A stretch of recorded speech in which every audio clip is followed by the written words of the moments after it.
to the cloud. There we go. Okay, we are all set. So welcome everyone to the Boost CYAC webinar. Just a couple really quick housekeeping points.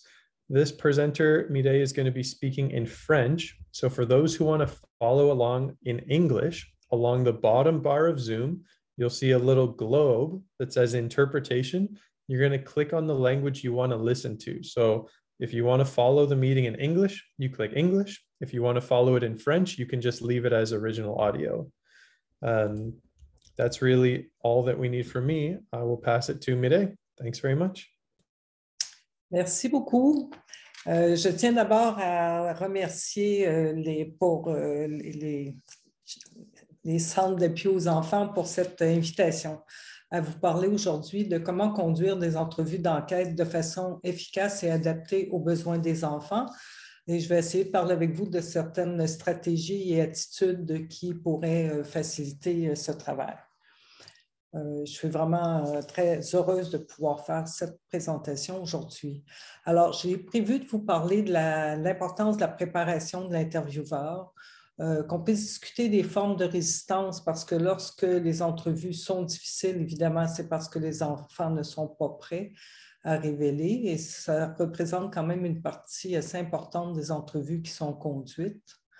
Ensuite, je vais vous parler un peu de la meilleure façon de préparer les enfants ou les adolescents afin de vraiment favoriser une quantité de détails élevés de leur part lors de l'entrevue et de l'importance aussi de moduler nos attentes selon les capacités des enfants et des adolescents. Donc, on pourra peut-être parler des enfants qui ont des problèmes particuliers.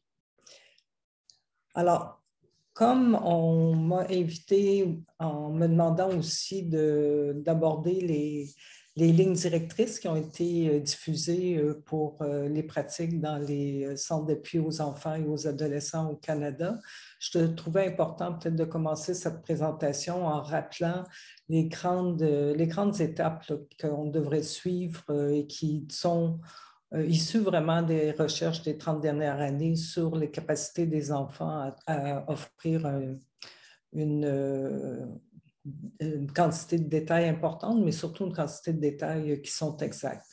Donc, je ne rentrerai pas dans les détails, mais je vais quand même vous les rappeler. Donc, le premier, évidemment, c'est l'importance d'adapter l'audition au niveau de développement de l'enfant. Évidemment, les enfants de 4 ans, 6 ans, 9 ans, 12 ans ou 15 ans n'ont pas les mêmes capacités. Ça a un impact directement sur le déroulement de l'entrevue. La deuxième recommandation était l'importance d'établir une relation de confiance avec l'enfant et surtout de favoriser une atmosphère qui est soutenante de la part de ceux-ci. Ensuite, d'établir des règles de communication. Évidemment, cette recommandation-là vise surtout à contrer la suggestibilité naturelle des enfants et donc en leur faisant mieux comprendre ce qu'on attend d'eux, on a plus de chances que les enfants offrent une meilleure collaboration, mais aussi soient moins influençables à certaines attitudes ou certaines questions qu'on pourrait utiliser. L'importance d'obtenir le récit avec la mémoire de rappel libre de l'enfant plutôt que la mémoire de reconnaissance, donc découle de toutes les recherches qui ont clairement montré que chez les enfants, les adolescents ou les adultes, les informations provenant de la mémoire de rappel libre sont beaucoup plus exactes, bien qu'elles ne seront pas complètes, la mémoire ne permettant pas d'enregistrer tous les détails, et particulièrement chez les enfants, mais les détails obtenus à l'aide de la mémoire de rappel libre sont beaucoup plus exacts que la mémoire de reconnaissance. Celle de reconnaissance, évidemment, est stimulée, on va en reparler tout à l'heure, mais par toutes les questions plus spécifiques, dont les questions et ce que. Les recommandations invitaient aussi à faire une pratique ou un entraînement de l'enfant avec des questions ouvertes sur un sujet neutre pour que l'enfant puisse mieux comprendre la tâche qu'il va avoir à assumer durant la partie déclarative ou la partie pour laquelle on va aborder la question pour laquelle on rencontre l'enfant, donc les suspicions qu'on a eues ou les allégations obtenues. On doit suivre un continuum de questions. Évidemment, on voudrait travailler le plus longtemps possible avec des questions le plus ouvertes possible. mais il pourrait être possible de demander des questions un peu plus spécifiques vers la fin de l'entrevue. Il est important de demeurer objectif et d'explorer des hypothèses multiples ou des hypothèses alternatives. Donc, de ne jamais perdre de vue que peut-être que l'enfant qu'on rencontre aujourd'hui n'a pas été agressé, et ce qui pourrait expliquer aussi l'absence de révélation de sa part, et pas seulement le fait qu'il soit résistant ou inquiet à dévoiler. Il est aussi très important d'avoir une audition filmée dans un endroit privé sans source de distraction pour à la fois pouvoir remettre ces informations-là à d'autres personnes impliquées dans le dossier. Donc, je pense par exemple au procureur, au corps policier, si l'entrevue n'a pas été menée par un officier de police. Ce qui évite aussi à l'enfant d'avoir à répéter à nouveau ce qu'il a vécu. Et c'est important aussi de conduire des entrevues judiciaires dans les centres d'appui aux enfants et aux adolescents, ce qui nous permet d'avoir accès à une équipe multidisciplinaire pour faciliter là, les prises de décision précédentes et à la suite de l'entrevue d'enquête. Alors, il ne faut pas négliger, je pense, la préparation de l'intervieweur, puisqu'on devrait au moins connaître 3 types d'informations avant de rencontrer l'enfant. Donc, on veut avoir des informations sur l'enfant lui-même, donc des informations biographiques en termes d'âge, de problèmes de santé, de problèmes de conduite ou de retard de développement, mais aussi tout son contexte de vie. Donc, est-ce que l'enfant vit avec les 2 parents en milieu recomposés, qui sont ses frères, ses sœurs, demi-frères, demi-sœurs, qui sont les animaux domestiques à la maison, parce que ce sont autant de sujets que l'enfant est susceptible d'aborder pendant l'entrevue, et on veut pouvoir ne pas perdre de temps, trop de temps là, à essayer de comprendre ces éléments-là. On voudrait aussi connaître mieux sa culture, donc ça nous indique aussi s'il peut y avoir des problèmes particuliers qui pourraient survenir par rapport à l'aisance à nommer la sexualité ou parler d'éléments sexuels, mais aussi par rapport au rapport avec l'autorité. Il est important aussi de connaître les activités que l'enfant aime, et pour pouvoir faire une pratique de la mémoire épisodique sur un événement neutre, récent, mais quand même agréable, d'avoir pu peut-être s'identifier, donc c'est un événement agréable qui est arrivé récemment. On veut aussi savoir avoir plus d'informations sur le dévoilement. On sait que les enfants qui ont eux-mêmes révélé l'agression sexuelle sont des enfants qui habituellement, lorsqu'ils sont rencontrés lors de l'entrevue d'enquête, vont répondre rapidement à la période de transition et vont habituellement quand même assez bien collaborer. Ça ne veut pas dire qu'il n'y aura pas de gêne ou des moments de résistance, mais habituellement, ces enfants-là ont plus tendance à révéler lors de l'entrevue. Alors, si ce n'est pas l'enfant qui a fait le dévoilement, on peut déjà anticiper que cette entrevue-là pourrait présenter des difficultés particulières. On veut aussi avoir des informations sur les faits allégués, mais il est important ici de retenir qu'il faut être prêt à entendre autre chose de la part de l'enfant. Malheureusement, lorsque les enfants dévoilent, ils sont souvent questionnés par plusieurs personnes avant d'être vus à l'entrevue d'enquête, et malheureusement, ces personnes-là ne sont pas formées pour faire des entretiens non suggestifs, ce qui veut dire que les enfants ont peut-être été influencés à donner certains types de réponses en particulier, ou à répondre à des questions hautement suggestives, et que le récit qu'ils vont nous faire pourrait être légèrement ou passablement différent là, de ce qui avait été allégué au départ. Donc, c'est aidant, je pense, d'avoir une idée des faits allégués, mais en même temps, on veut être très prudent pour ne pas devenir suggestif en fonction de ce qu'on a entendu au préalable. Comme je l'ai dit tout à l'heure, les enfants qui sont prêts à dévoiler sont aussi des enfants qui vont habituellement bien collaborer lors de l'entrevue. Les études montrent qu'il y a environ 34% des entrevues d'enquête qui sont réalisées pour lesquelles on n'a pas de dévoilement de la part des enfants ou un dévoilement qui est tellement parcellaire qu'on a de la difficulté à se faire une idée sur sur le fait que les allégations sont bien fondées. Il y a eu plusieurs recherches dans les dernières années sur les formes de résistance des enfants et ces études-là ont clairement montré que les enfants qui vont être résistants à dévoiler manifestent très tôt des signes de résistance durant l'entrevue, donc dès le début de l'entrevue. C'est pour ça qu'il est vraiment important de détecter ces manifestations-là et surtout d'essayer d'agir tout de suite pour essayer de gagner la confiance de l'enfant ou de rassurer l'enfant par rapport aux craintes qu'il a par rapport au dévoilement. Évidemment, si la première partie de l'entrevue qui vise à préparer l'enfant se déroule pas bien, on peut penser qu'il est peut-être préférable de faire une deuxième, voire une troisième entrevue.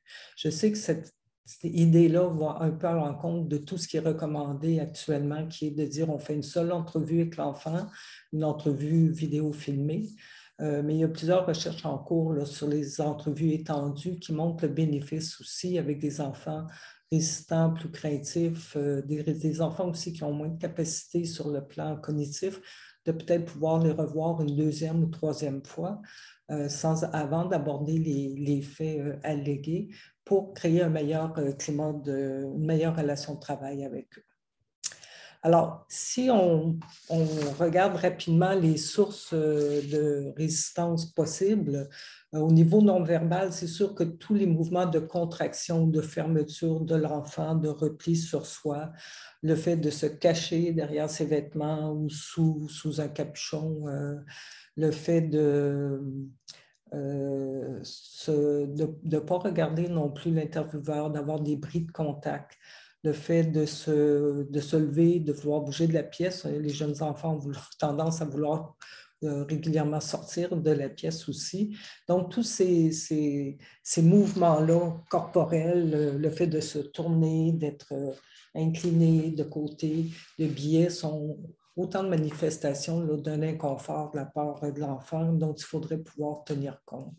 Au niveau verbal aussi, les enfants peuvent dire qu'ils ne veulent pas parler ou le plus souvent rester silencieux ou donner de courtes réponses qui sont très vagues. Donc, ils élaborent, mais très, très peu.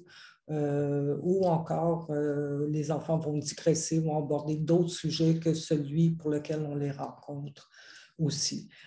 Si on est chanceux d'une certaine façon, là, les enfants vont nous exprimer des émotions négatives, donc leur anxiété ou la peur de dévoiler, leur timidité face au fait d'avoir à révéler certains faits, le fait qu'ils sont confus, les jeunes enfants comprenant pas toujours très bien qu'ils sont victimes d'une agression non plus. La honte sont autant d'émotions que les enfants peuvent ressentir et peuvent parfois verbaliser, auquel cas cela nous permet d'avoir une certaine prise aussi sur la résistance des enfants. Alors, qu'est-ce qu'on doit faire quand on identifie la résistance de la part des enfants? Bien, la première chose, c'est d'essayer de mieux comprendre la source de résistance et donc de pouvoir refléter soit le comportement verbal ou non verbal de l'enfant. Par exemple, je vois que tu ne veux pas me parler ou je vois que tu es silencieux. Qu'est-ce qui se passe pour toi? Donc, essayer d'ouvrir sur la résistance des enfants. Si l'enfant nous dit qu'il est timide, hein, tu me dis que tu es gêné de me parler. Alors, parle-moi plus de ça, parle-moi plus de cette gêne, pour qu'on arrive à comprendre un peu mieux ce qui bloque l'enfant. Dès que l'enfant nous répond quelque chose, ça nous permet de poursuivre avec des questions ouvertes. Tu me dis que tu as peur, parle-moi plus de ça, comme je disais, pour essayer de mieux saisir ce qui bloque l'enfant et ce qui nous permettrait, après avoir validé l'expérience de l'enfant, donc je veux dire qu'on comprend qu'il a peur, que c'est normal qu'il soit gêné, c'est normal qu'il soit intimidé. Si l'enfant nous dit, ben, on ne se connaît pas, ça me gêne de te parler. Donc, de valider l'expérience de l'enfant.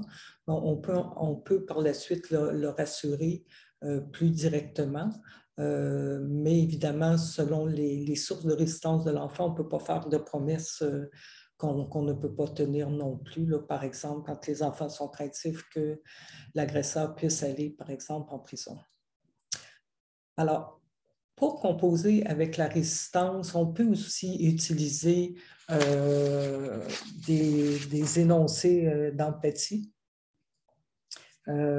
pour essayer de faciliter le contact avec l'enfant. Donc, de dire des choses comme « je sais que c'est difficile pour toi de parler ou de t'exprimer » ou donc, d'essayer juste de, comme je disais tantôt, de valider l'expérience de l'enfant, lui dire qu'ici, on peut légitimer l'expression des bonnes choses, des moins bonnes choses. Ici, on peut parler de tout, des bonnes choses, des moins bonnes choses.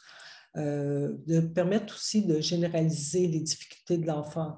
Par exemple, d'autres enfants que je rencontre sont aussi gênés de me parler, mais je suis là pour t'aider. On va essayer de commencer, puis on pourra voir tout à l'heure si tu es encore gêné. Donc, de généraliser le fait que l'enfant n'est pas le seul à vivre ce type de difficultés. Essayer de le soutenir, de montrer qu'on a confiance en lui. Je pense que tu es capable. Je vais essayer de t'aider. On va arriver à parler ensemble. Donc, d'essayer de montrer de l'optimisme et de réconforter l'enfant, comme je disais tantôt, si on peut le faire sur certaines dimensions sans mentir à l'enfant. Je pense que c'est important de pouvoir lui dire aussi. Des fois, certains enfants ont peur qu'ils aient fait quelque chose de mal et qu'ils soient arrêtés. Donc, peut-être de mieux clarifier notre rôle aussi auprès d'eux et d'offrir de l'aide. Qu'est-ce que je pourrais faire? Qu'est-ce que je pourrais faire pour que ça soit plus facile pour toi de me parler? Donc, essayer de voir avec l'enfant si on peut penser à une ou à plusieurs stratégies. On peut aussi décider de choisir de reporter l'entrevue à un autre moment. Peut-être que pour l'enfant, le moment n'est pas bien choisi, soit parce qu'il est fatigué, parce qu'il a été surpris qu'on a le récupérer à l'école. Donc, on peut aussi peut-être penser à choisir de reporter l'entrevue à un autre moment ou de choisir un autre enquêteur si on sent ou on pense que la relation ne s'est pas bien établie. Et c'est évidemment important de conserver, comme je disais au départ, des hypothèses multiples. Peut-être que cet enfant-là, pour lequel on a eu des soupçons, n'est pas un enfant qui est agressé et c'est la raison pour laquelle il ne veut pas nous confier des choses. Alors, au-delà d'être capable de composer avec la résistance des enfants lorsqu'il y en a, c'est très important de bien préparer l'enfant ou l'adolescent pour favoriser l'obtention d'une quantité de détails importante. Mais non seulement on veut beaucoup de détails, mais on veut surtout des détails qui sont exacts, qui sont en lien avec ce qui s'est réellement passé. L'objectif d'une entrevue d'enquête, ça devrait être d'obtenir le plus de détails possible de la part de l'enfant, mais avec le moins de questions possibles de la part de l'intervieweur. Donc, pour ce faire, on veut vraiment utiliser des questions ouvertes qui vont solliciter la mémoire de rappel parce qu'elles sont plus informatives et beaucoup moins suggestives. Donc, pour les questions ouvertes, on pourrait parler, je vais reprendre la nomination qu'utilise Michael Lem et ses collègues, donc des invitations, ce qui nous permet de distinguer de questions ouvertes aussi qui seraient plus de nature directive, des questions proposant un choix et des questions suggestives. Évidemment, la quantité de détails augmente plus les questions sont ouvertes et le degré de suggestibilité des réponses obtenues de la part des enfants augmente, elle, au fur et à mesure que les questions sont plus spécifiques et plus suggestives, d'où la raison de travailler avec nos questions ouvertes. Une des difficultés avec les questions ouvertes, là, quand on parle d'invitation, on va parler de phrases comme « dis-moi tout sur ça »,« dis-moi tout sur la dernière fois que quelque chose est arrivé », si l'enfant nous a dit que c'est arrivé plusieurs fois, « dis-moi tout ce qui se passe après que tu sois entré dans la chambre », si l'enfant nous a dit évidemment qu'il était entré dans la chambre. ou ce qu'on appelle des segmentations de temps avec 2 moments dans le temps. Dis-moi tout ce qui se passe quand il a verrouillé la porte jusqu'à temps qu'il t'embrasse, où on va reprendre le récit de l'enfant par court moment, ou des invitations avec un indice qui reprend n'importe quel indice que l'enfant peut nous avoir donné. Donc, parle-moi plus de sa main qui frotte ton ventre. Évidemment, le problème, même si tout le monde comprend qu'on devrait travailler le plus possible avec des invitations, une des difficultés qui semble se poser sur le terrain, c'est que ces questions-là ne font pas partie du répertoire naturel des intervenants. Et donc, ça demande un certain effort pour les apprendre et surtout pour développer un répertoire dans lequel on est à l'aise. Ce qui nous vient spontanément, c'est plus les questions directives, les où, quand, quoi, comment, qu'est-ce que. Mais on sait que ces questions plus spécifiques-là, déjà, bien qu'elles peuvent solliciter la mémoire de rappel de l'enfant, ne le fait pas, peut amener aussi les enfants dans des zones plus de difficultés. Donc, on voudrait travailler avec les invitations et des vraies invitations, là, pas des questions directives déguisées en invitations, comme parle-moi plus de comment il t'a touché ou parle-moi plus de quand c'est arrivé. Donc, ça demeure des questions directives, même si on a mis un parle-moi plus à l'avant de ces questions. Pourquoi on veut utiliser les invitations? Vraiment parce que les enfants sont suggestibles et donc les invitations ne mettent pas de pression sur l'enfant quant au contenu. Bien que les invitations avec indice spécifient un contenu, mais le contenu ayant déjà été donné par l'enfant, ce n'est pas nous qui choisissons le contenu. On fait juste l'utiliser pour voir si l'enfant peut trouver d'autres éléments au sein de sa mémoire. Comme ces questions-là utilisent les mots et le contenu de l'enfant, ça nous garantit aussi que les enfants ont une meilleure compréhension des questions et elles permettent de dire à l'enfant que son récit est complet et qu'il n'y a rien d'autre à ajouter aussi. Ces questions-là ont aussi un lien avec le fonctionnement de la mémoire parce qu'elles visent le rappel libre. Et donc, on sait que cette mémoire-là est beaucoup plus exacte, bien qu'elle va être incomplète, puisque tout ne s'enregistre pas dans la mémoire. Et la qualité de ce qui est enregistré aussi va varier en fonction des intérêts, de la capacité d'attention des enfants, de plusieurs facteurs. Les interventions directives, c'est toutes les questions en anglais qui commencent par WH. Donc, ces questions-là, on a souvent pris pour acquis qu'elles étaient à peu près toutes équivalentes. Donc, c'est les où, quand, quoi, comment, qu'est-ce que, quel. Par contre, des recherches récentes qui ont porté sur les questions directives ont bien montré qu'elles pouvaient porter sur différents objets. Ces objets-là n'avaient pas tous le même degré de difficulté pour les enfants. Donc, il y a certaines questions qui vont aller chercher ce qui est arrivé ou qui vont aller chercher des informations sur les actions, comment est-ce arrivé, comment elle t'a touché, qu'est-ce qu'il a fait.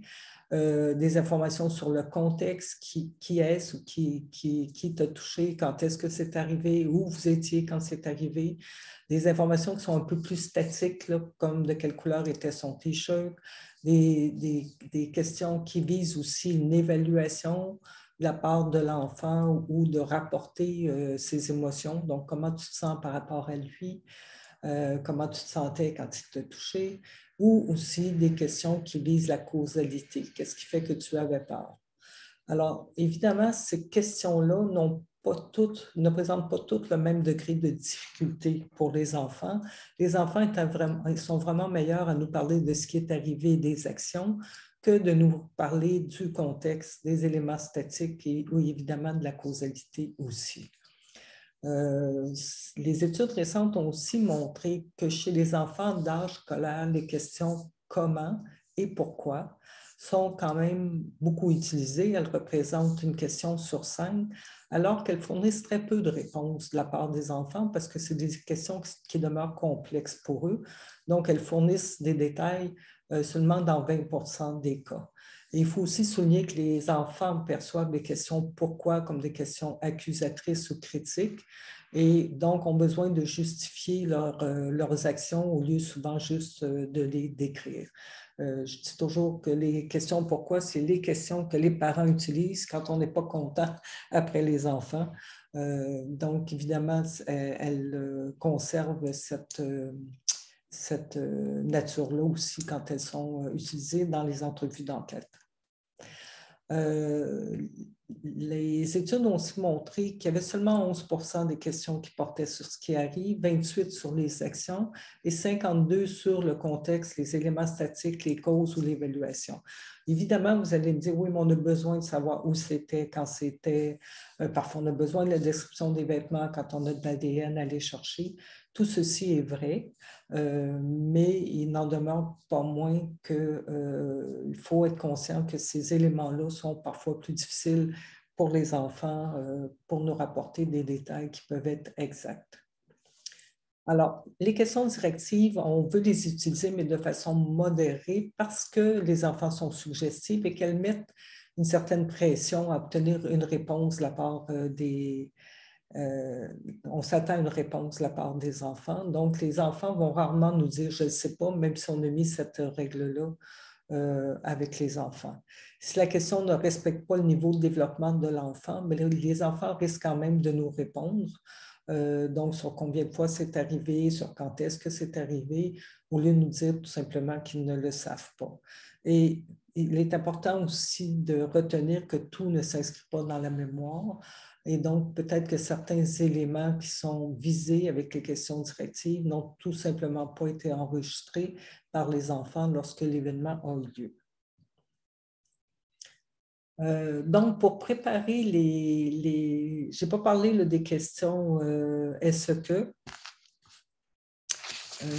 mais évidemment, toutes les questions est-ce que sont des questions suggestives, de même que toutes les questions qui amènent de l'information, peu importe la façon dont elles sont formulées, mais qui amènent de l'information que l'enfant ne nous a pas confiée. Évidemment, ces questions-là, est-ce qu'on souhaiterait ne pas les utiliser du tout durant les entrevues? La plupart des protocoles d'entrevue vont suggérer de les utiliser après une pause s'il manque encore des éléments importants qui n'ont pas été révélés. Donc, pour bien préparer l'enfant ou l'adolescent et favoriser la quantité de détails, on suggère de faire une pratique sur un sujet neutre et agréable. Et cette pratique-là ne devrait inclure que des invitations. Elle ne devrait pas dépasser 7 minutes, particulièrement avec les très jeunes enfants, parce qu'ils vont se fatiguer un peu plus et donc on risque d'avoir peut-être de moins bonnes réponses par la suite. Et elle devrait suivre une structure qu'on va vouloir utiliser aussi pendant la partie déclarative. Donc, on voudrait faire cette tâche-là d'une certaine façon, c'est-à-dire obtenir un récit de l'histoire du début à la fin, d'abord questionner avec des segmentations de temps pour couvrir un peu plus de terrain dans le récit et utiliser par la suite des invitations avec indices aussi. Je pensais vous montrer un petit vidéo en français d'une pratique qui a été faite avec une enfant de 4 ans pour vous montrer un peu la mécanique, mais aussi le type de questions là, qui peuvent être utilisées. Donc, j'espère que pour les personnes qui font la transcription, là, ça va être facile de pouvoir suivre la vidéo.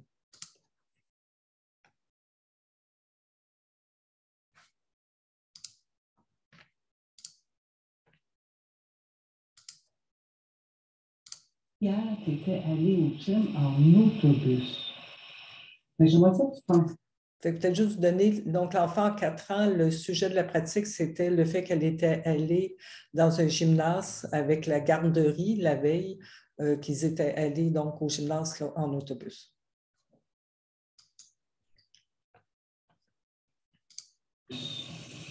Mais j'aimerais ça que tu penses fort à ce qui s'est passé hier, quand tu es allé au gym en autobus, et tu me dises tout ce qui s'est passé du début à la fin.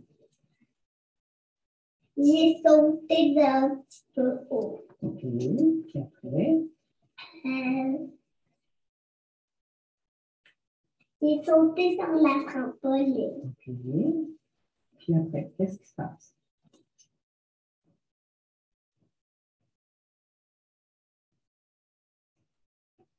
J'ai mis mes mains sur un coussin puis je suis allée de l'autre côté. Tu as mis tes mains sur un coussin? Un coussin de la gymnastique. OK. Puis après, qu'est-ce qui s'est passé quand tu es allé? Je ne me souviens plus. Tu t'en souviens plus? OK. Alors, on voit déjà ici là, que même si on demande à l'enfant de faire un récit du début à la fin, elle a commencé le récit en plein milieu, ce qui n'est pas étonnant parce que c'est ce qui est le mieux inscrit dans sa mémoire et qu'après 3 ou 4 petites réponses, 3 ou 4 éléments là, du récit, elle nous dit qu'elle ne s'en souvient plus, ce qui peut être aussi dû à la capacité d'attention de l'enfant. Déjà, d'aller chercher 3 ou 4 éléments, de reconstituer ça dans son souvenir, c'est déjà beaucoup d'éléments. Fait que je vais juste poursuivre. On voit aussi qu'elle est un petit peu timide, qu'elle vient gênée de nous dire qu'elle ne sait plus la réponse. Écrit? OK. Essaie de penser fort à partir du moment où tu pars de la garderie en autobus jusqu'à temps que tu arrives au gym. Tu vois tout ce qui s'est passé.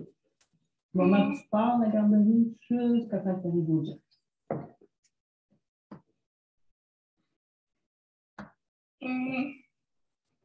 J'ai marché. Oui. Et après, il fallait que je marche longtemps, un petit peu longtemps pour aller dans l'autobus. OK. Puis après, une fois que tu es dans l'autobus, dis-moi tout ce qui se passe. Donc, je me tiens par un poteau de l'autobus parce qu'il n'y avait plus de place pour s'asseoir. OK. Puis après, qu'est-ce qui se passe?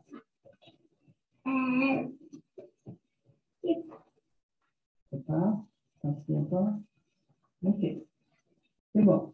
Tu me dis que tu as marché longtemps jusqu'à l'autobus. Parle-moi plus de l'autobus. Moi, je n'ai pas vu l'autobus. Dis-moi tout ça. Mais quand je suis arrivée, il fallait que j'attende un petit peu sur le bord du trottoir parce que l'autobus n'était pas encore arrivé. OK. Puis après, qu'est-ce qui est arrivé? Fallait que, quand l'autobus est arrivé, il fallait qu'on monte dans l'autobus, il fallait qu'on s'assoie un petit peu au fond. Au fond, OK. Tu me dis tantôt qu'il y avait plus de place, que toi, tu étais debout après un poteau. Parle-moi plus de quoi qui tient le poteau.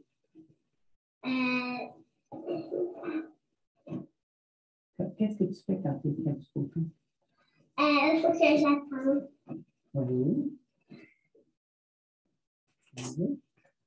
OK. Là, tu me dis que tu es arrivé au gym et que tu as sauté très, très haut. Et dis-moi tout ce qui se passe avant que tu commences à sauter jusqu'à temps que tu finis de sauter très, très haut. Il fallait que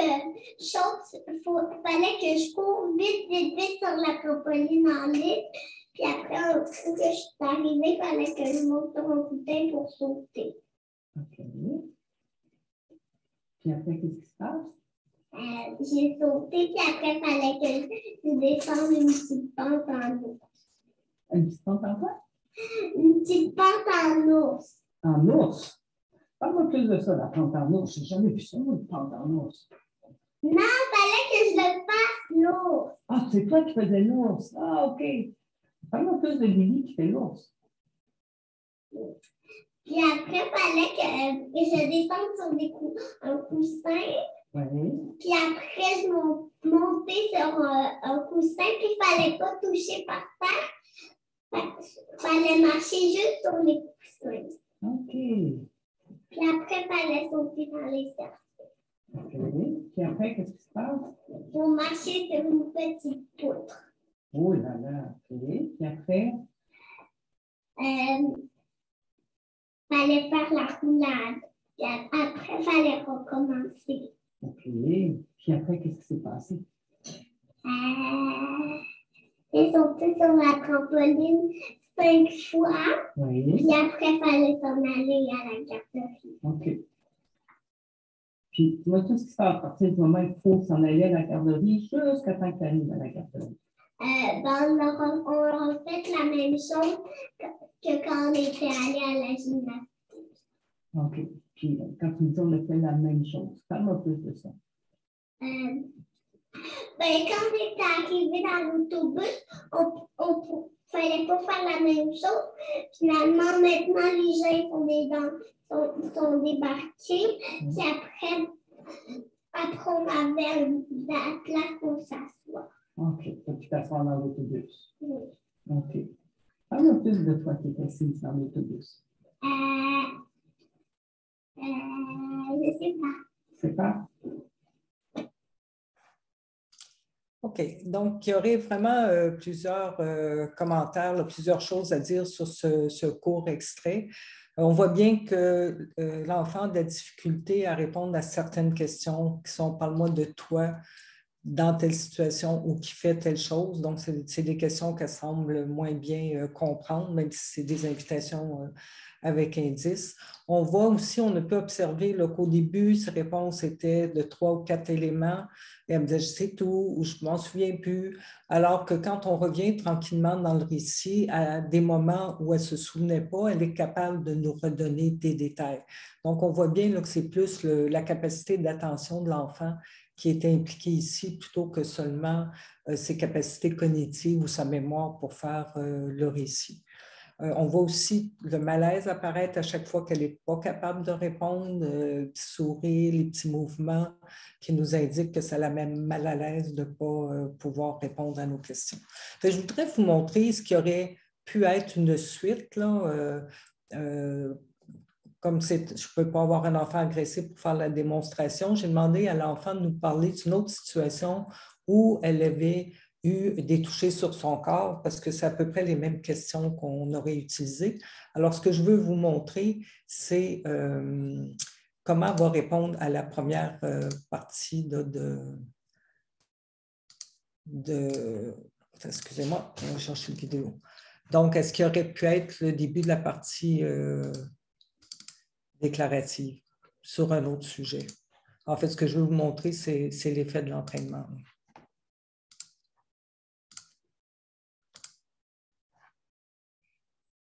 J'aimerais ça que tu me parles. René me dit que tu avais eu des verrues sur la jambe et que maman a voulu mettre la crème. J'aimerais ça que tu penses fort à cette fois-là où maman a voulu mettre la crème et que tu me dises tout ce qui s'est passé du début jusqu'à la fin. Fallait que je me couche sur le banc pour que papa mette la crème. Après, il fallait qu'il mette un peu de crème sur chaque bouton. Oui.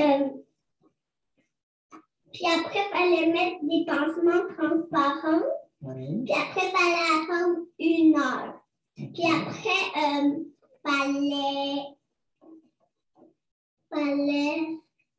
fallait enlever le pansement, oui. Puis gratter avec c'est comme un genre de crayon. Oui. Puis après, mais ça faisait mal, puis après, ça saignait, puis après, il fallait mettre des pansements. OK. Alors, je pense qu'on voit bien là, comment l'enfant avait appris de la première partie et est déjà capable de nous faire un récit qui est beaucoup plus détaillé. Je n'ai pas 3-4 éléments, mais j'en ai une douzaine, les uns à la suite des autres, qu'elle est capable de formuler toute seule là, sans avoir besoin d'aide non plus ou d'appui pour énoncer ces éléments-là. Fait qu'on voit bien là, quand la pratique elle est bien faite, pour l'intervieweur, ça nous permet d'avoir du temps pour évaluer le niveau de développement de l'enfant. Est-ce que cet enfant-là a un vocabulaire pour s'exprimer? Elle a 4 ans, mais elle fonctionne très, très bien pour un 4 ans. Évaluer la capacité de l'enfant à nous fournir certaines catégories d'informations. Comme je vous ai dit, j'ai essayé de voir est-ce qu'elle est capable de me décrire elle qui fait des actions. Ça semblait compliqué. Par contre, utiliser des invitations avec un segment dans le temps pour avoir la suite du récit, ça, elle est très, très bien, elle est capable de le faire très bien. Ça nous permet aussi de s'ajuster au rythme et au style de l'enfant. Certains enfants ont besoin de plus de temps pour réfléchir. Ça nous permet de continuer à manifester notre intérêt et essayer de consolider l'alliance. Et ça nous permet aussi d'avoir un niveau de base pour pouvoir comparer la performance de l'enfant pendant la partie déclarative, ce qui est particulièrement utile dans les cas qui sont douteux ou pour lesquels on pourrait avoir justement des doutes que l'agression a vraiment eu lieu. Pour l'enfant, clairement, là, je pense qu'on le voit bien dans ce court extrait, ça lui permet de s'habituer et d'utiliser les questions ouvertes pour nous donner des réponses qui sont plus longues, qui sont plus informatives. Ça lui permet de comprendre la quantité de détails qui est attendue. Je trouve que ça se reflète bien quand on aborde un autre sujet. Elle est capable de nous donner déjà beaucoup plus d'informations spontanément. Ça lui permet de comprendre que l'enquêteur ne sait rien sur lui. Et donc, il faut qu'on nous dise le plus de choses possible pour qu'on puisse comprendre ce qui lui est arrivé. Ça lui permet aussi de continuer d'apprendre à nous faire confiance, d'avoir le goût de nous parler, et ça permet à l'enfant de développer son sentiment de compétence à répondre aux questions. Comme les questions sont dans l'ensemble assez faciles parce qu'elles reprennent son contenu, mais ça permet à l'enfant de se sentir compétent, d'avoir plus le goût de nous parler, et c'est ce qu'on voit là, progressivement, plus la vidéo avance, plus l'enfant parle, plus elle est énergique, plus elle se sent en confiance de pouvoir le faire. Donc, toutes les recherches ont montré que les enfants entraînés collaborent mieux, se sentent plus compétents, plus motivés à collaborer, donc on a moins de résistance. Par contre, comme je l'ai dit tantôt, si on a déjà de la résistance dans cette partie-là, c'est vraiment très important de composer avec tout de suite, donc de le souligner, d'essayer de l'explorer pour essayer de trouver des solutions avec l'enfant. Les enfants qui sont entraînés d'une façon qui est efficace, c'est-à-dire avec des invitations et non pas que des questions directives que les enfants connaissent déjà, vont nous donner un premier récit qui est beaucoup plus complet et vont surtout donner par la suite des réponses qui sont 3 à 4 fois plus longues et 3 à 4 fois plus détaillées. Alors, sur cette base-là aussi, je voulais aussi aborder avec vous l'importance de moduler nos attentes selon les capacités de l'enfant et de l'adolescent. Les recherches ont vraiment montré que le développement des enfants se poursuit maintenant jusqu'à 21-25 ans. Et on a souvent tendance à penser que les adolescents, c'est comme les adultes, ça fonctionne de la même façon. On pourrait parler assez longuement là, aussi du développement des adolescents. Évidemment, ils ont beaucoup plus de capacités cognitives, mais ils font face à d'autres défis au niveau de la suggestibilité ou au niveau de leur confort à vivre des entrevues qu'ils voient plus souvent comme des tests. Donc, eux savent qu'on a des attentes précises à leur égard, ce qui préoccupe moins les jeunes enfants. Ils sont souvent plus honteux aussi d'avoir à venir parler d'aspects de leur vie sexuelle, qui est souvent encore à un niveau de découverte pour eux. Donc, ils n'ont pas nécessairement un très haut degré de confort par rapport à en parler. Et contrairement à les adultes, ils n'arrivent pas aux entrevues d'enquête après avoir fait un cheminement réfléchi pour décider de dévoiler. Des fois, c'est plus qu'on a eu des allégations de d'autres personnes, ce qui fait en sorte que les adolescents se retrouvent en entrevue d'enquête. Donc, il ne faut pas oublier aussi que la capacité à produire un récit organisé et cohérent, ça s'apprend au sein des familles. Les enfants doivent être accompagnés par les parents pour apprendre à faire des récits cohérents et la majorité des dimensions pour produire un tel récit n'est pas acquise avant l'âge de 10 ans. Donc, il ne faut pas se surprendre que les jeunes enfants, comme je disais tantôt, sont beaucoup plus compétents pour nous rapporter des gestes que pour nous rapporter ou nous situer par rapport au contexte de l'agression ou à d'autres éléments là, qui tournent autour, comme les lieux, le moment, etc. Une autre chose qui est importante aussi de se souvenir quand on fait des entrevues d'enquête, c'est que les enfants maltraités ont en moyenne 1 année et demie de retard dans leur acquisition du langage. Ce qui veut dire que lorsque vous travaillez avec un enfant de 8 ans, il fonctionne peut-être comme un enfant de 6 ans et demi au niveau du langage qu'il possède ou qu'il maîtrise pour pouvoir comprendre vos questions, mais aussi avoir le vocabulaire pour répondre à vos questions. C'est important de se souvenir que tout ne s'enregistre pas non plus dans la mémoire, que ce qui s'enregistre est aussi fonction de nos intérêts. Et que donc, même si les enfants sont plus vieux, il y a certaines questions auxquelles ils ne seront pas capables de répondre.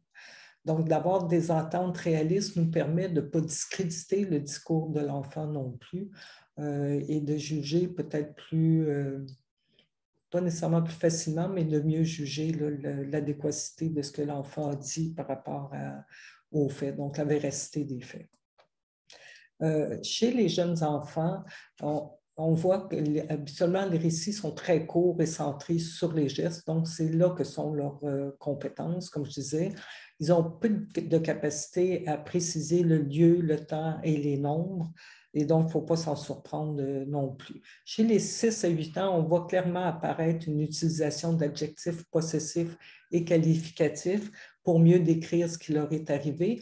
Et ils commencent à être capables de donner des détails un peu plus précis sur certains éléments, autant concernant les gestes que les éléments touchant les lieux, le moment ou d'autres aspects.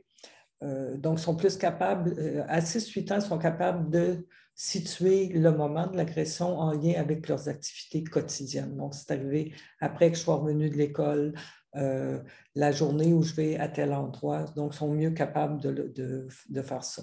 À partir de 9 ans, les enfants utilisent des mots beaucoup plus précis et variés pour décrire les gestes. Donc, le toucher peut devenir de flatter, de pincer, de frotter. Donc, les enfants vont avoir plus de vocabulaire pour nuancer les gestes, vont utiliser plus d'adjectifs qualificatifs et vont donner plus spontanément aussi des indicateurs liés au temps.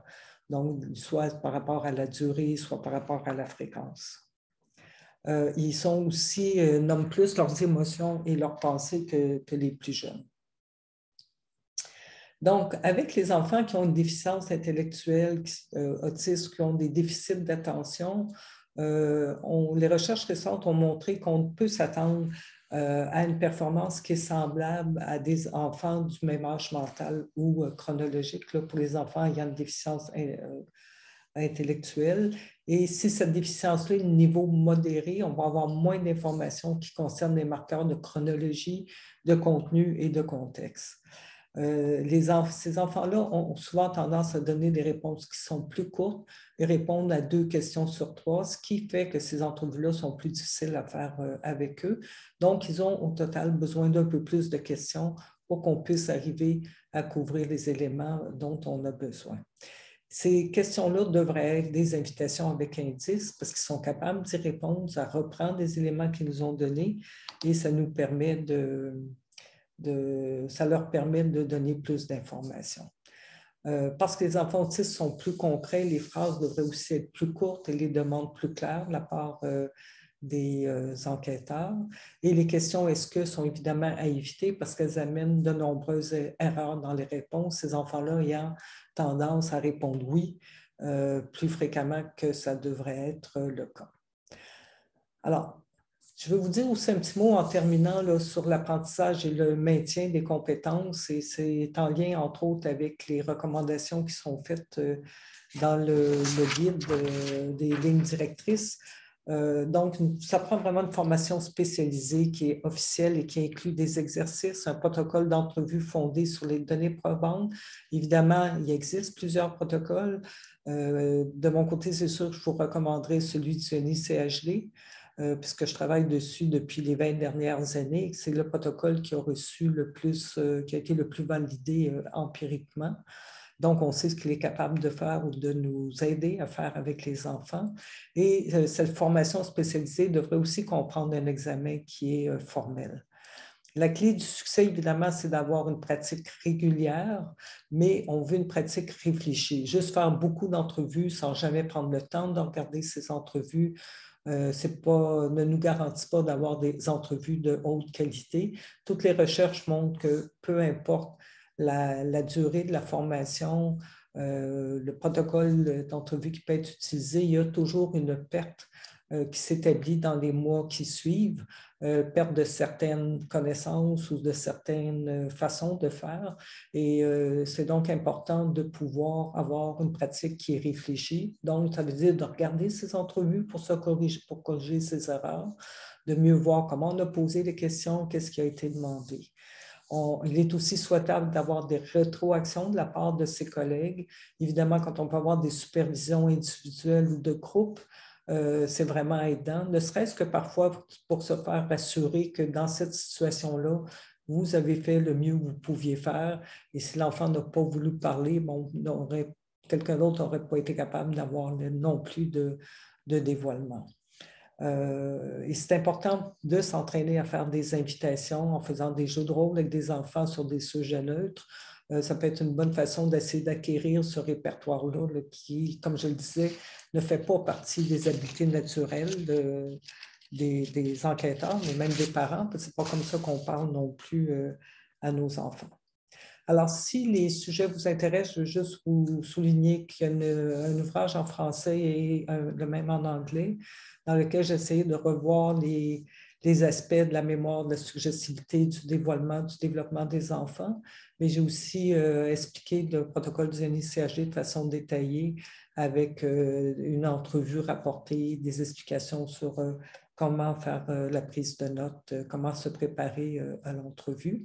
Je voulais aussi vous dire qu'on a, avec Michael et Ritarkovitch et Carlos, nous avons commencé à mettre un workshop sur une formation protocole révisée qui est disponible à l'Université de Palo Alto en ligne. Alors voilà, ça fait le tour de cette brève présentation sur les lignes directrices pour mener des entrevues d'enquête. Donc, on pourrait passer à une période de questions si vous en avez. Je ne sais pas si vous voulez écrire les questions ou les donner oralement pour qu'elles puissent être traduites.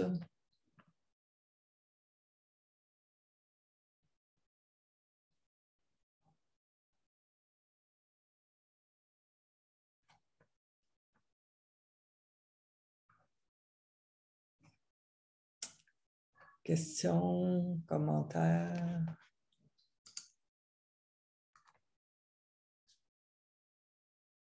Donc.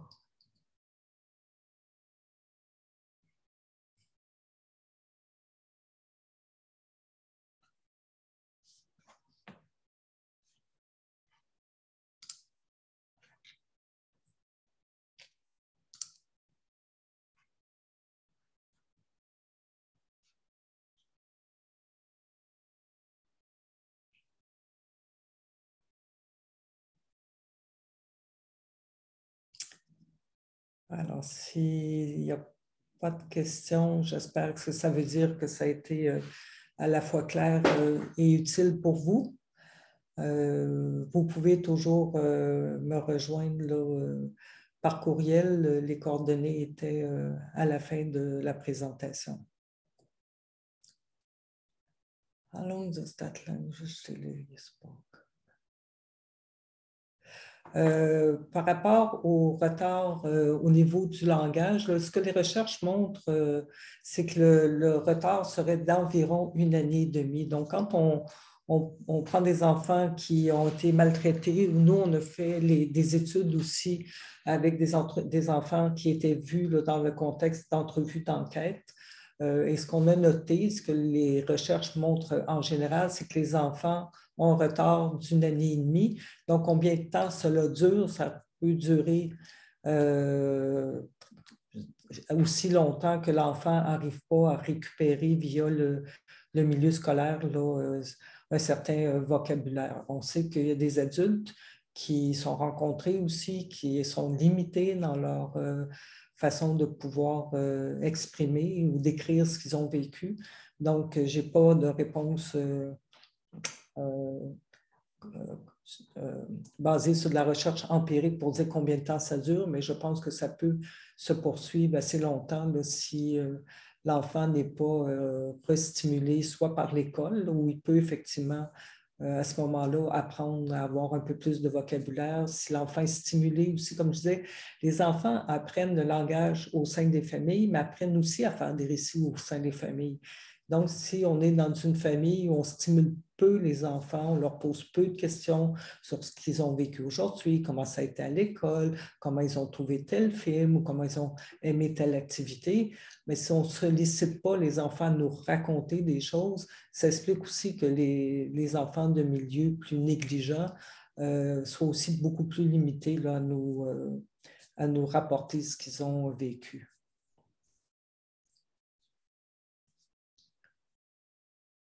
D'autres questions?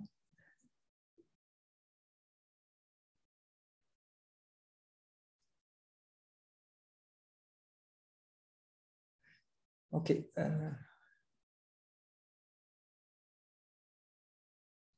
OK.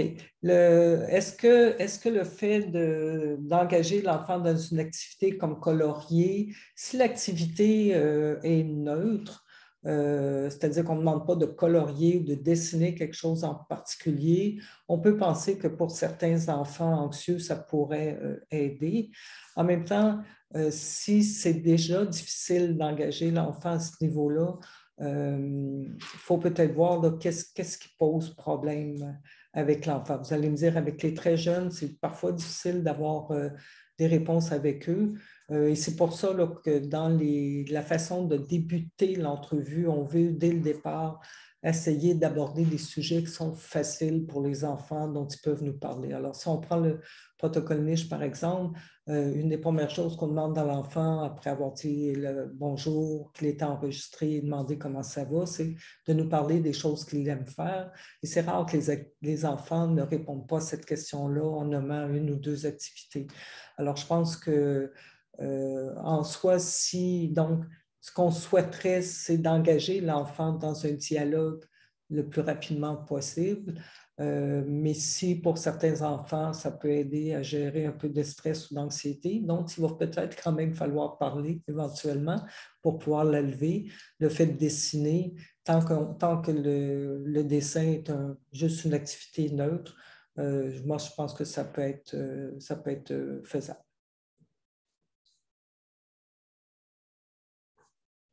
Est-ce qu'il y a d'autres questions?